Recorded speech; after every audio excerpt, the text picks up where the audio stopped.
Hello everybody and welcome to the Planet Aquarium. This is my first video of a long running YouTube channel that I hope to keep going, and I hope to use this to relay information that I have learned in this wonderful hobby to y'all. Now, I'm not a pro by any means. I've only been doing this a year, maybe 2 years. I'm still learning every day. I watch a bunch of YouTube videos. There's a bunch of good people on YouTube doing this, but there's also a lot of people who still have questions. I joined a bunch of Facebook groups, and I want to share what I have learned because I'm still in the experiment stage. I'm trying a whole bunch of different stuff. And the purpose is I'm doing that so I learn what works, what doesn't work, what's most effective, and what's not effective. So you can just jump right into it and do what you feel is best for you. Now, this first video, I'm going to show you what I did to get CO2 running in a small tank. This is a 2-gallon here. It's cost effective and doesn't require a lot of maintenance. So the reason why I came up with this, the purpose I came up with this is I'm running a paintball CO2 setup, okay, into this tank here, which is a 10-gallon. You see a diffuser back there running. Problem is I wanted CO2 in both because they both have plants, right? So I tried with a T. That didn't work.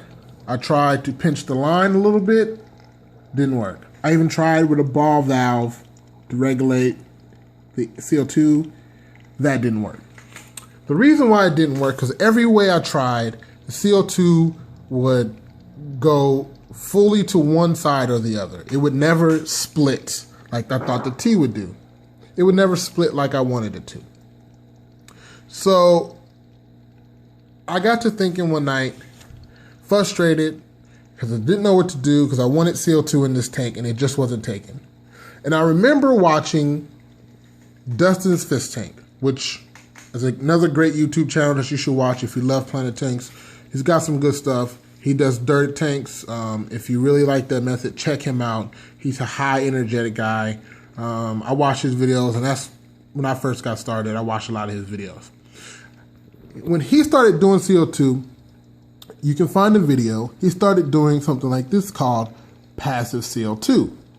And what passive CO2 is you release CO2 into a container like this glass bottle I have here, and you let the water slowly absorb the CO2 that's in there and rise up. As you can see, the water level there. Everything above that water line is CO2.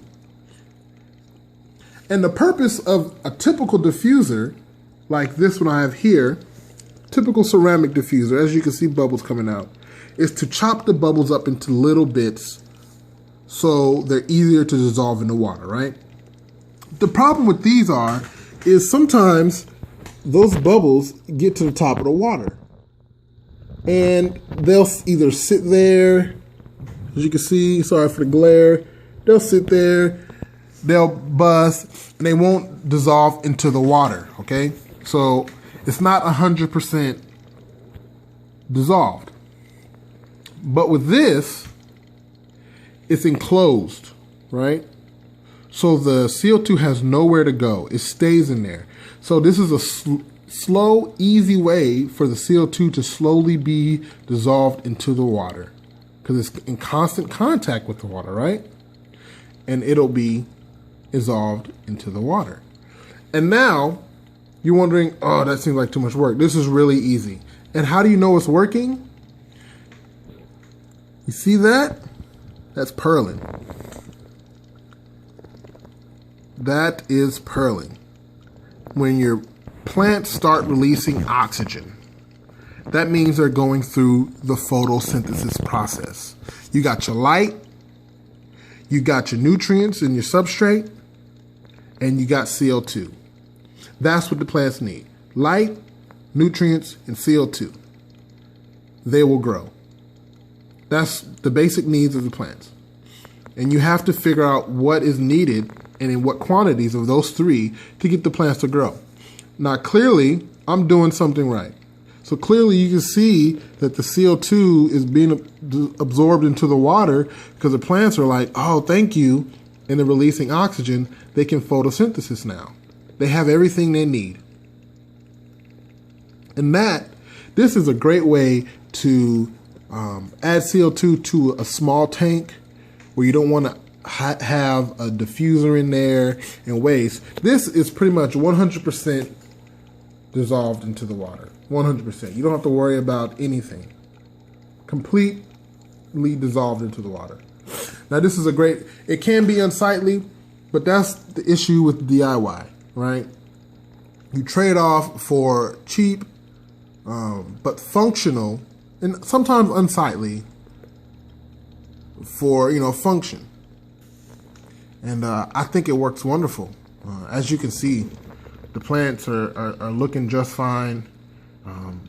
The Reniki is coming back slowly. The dwarf shrimp, cherry shrimp, I don't have a problem. It looks kind of bad, got a tube running, but it's working. I'm getting purling, and I couldn't be happier. Now this is, like I said, this is the first video, and I just want to show you how to get 100% absorption of CO2 in small tanks. And you can use this method for any tank, really. What you need is a container that's not going to float away, because once the CO2 builds up in it, it's going to start tipping and rocking because of CO2, it's air. This is a glass bottle, so it's relatively heavy, but it's not too heavy. What I'm also concerned is, and what I'm using is a cleaner magnet.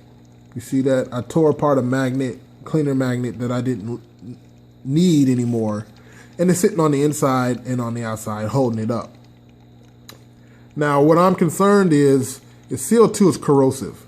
Now I'm wondering if it'll corrode that magnet and release toxins into my water, but only time will tell. I hope it doesn't, and if it does, it'll happen to me in a small tank, easy to recover from, and you won't have to worry about it. Then I can give you a warning, and I can come up with another idea, or you can give me suggestions. But thank you guys for watching my first video. I plan to do a whole lot of other stuff. I want to talk about lighting, substrates, CO2, filters, projects that I've done. I want to talk about it all, and I'm going to put all kind of videos out, and we can grow in this hobby together, and we can make this fun. Hey, thank you for watching The Planet Aquariums. Have a great day.